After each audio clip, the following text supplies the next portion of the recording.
രാത്രി എനിക്ക് ഉറക്കമില്ല ഡോക്ടർ. എവിടെ പോയി? രാവിലെ ഒരു വേഗം തൂക്കി ഇറങ്ങി പോണുണ്ട്. എന്നോട് പറഞ്ഞില്ല എങ്ങോട്ടാണ് പോണേന്ന്. ഉറക്കമില്ലാത്തതിന്റെ കാരണം എന്താന്ന് അതറിയാമെങ്കിൽ ഇങ്ങോട്ട് വരൂ. ടാബ് വല്ലതും യൂസ് ചെയ്യുന്നുണ്ടോ? ഇല്ല, ഒരു ഫോൺ യൂസ് ചെയ്യുന്നുണ്ട്.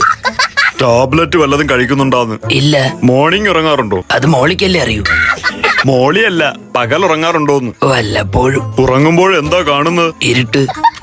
കണ്ണടച്ചേക്കുമ്പോ എന്തോന്ന് കാണാൻ. സ്വപ്നം എന്തേലും? അതൊക്കെ നല്ല റൊമാൻറ്റിക് സ്വപ്നങ്ങളാ. ഇന്ന് വെളുപ്പിനും കണ്ട്. എന്താ കണ്ടത്? രാവിലെ ഞാനൊരു ഡോക്ടറെ കാണാൻ പോകും. എന്നിട്ട് അയാളുടെ തലച്ചോറ് വെട്ടി പൊതിച്ചോറായിട്ട് വിൽക്കും. ഇതാണോ റൊമാൻറ്റിക്? ആ പൊതിച്ചോറ് മേടിക്കുന്ന പെണ്ണുമായിട്ട് ഞാൻ സെറ്റ് ആവും. പിന്നെ റൊമാൻസ്. എന്തിനോടെങ്കിലും അഡിക്ഷൻ ഉണ്ടോ? പൂവിനോട് അഡിക്ഷൻ ഉണ്ട്. ഏത് ജാതി? ജാതി ചോദിക്കാൻ പാടില്ല. ഏത് ഇനം പൂവാണെന്ന്? എല്ലാ പൂക്കളോടും. കറക്കമുണ്ടോ? ഇടയ്ക്ക് എവിടെയെങ്കിലുമൊക്കെ പോവും. തലകറക്കമുണ്ടോന്ന്? ഇവിടെയൊക്കെ വേദനയുണ്ട്. കണ്ണാ? എന്തോ. അല്ല, കണ്ണാന്ന് വിളിച്ച് എന്റെ പേരെങ്ങനെ അറിയാം? എടോ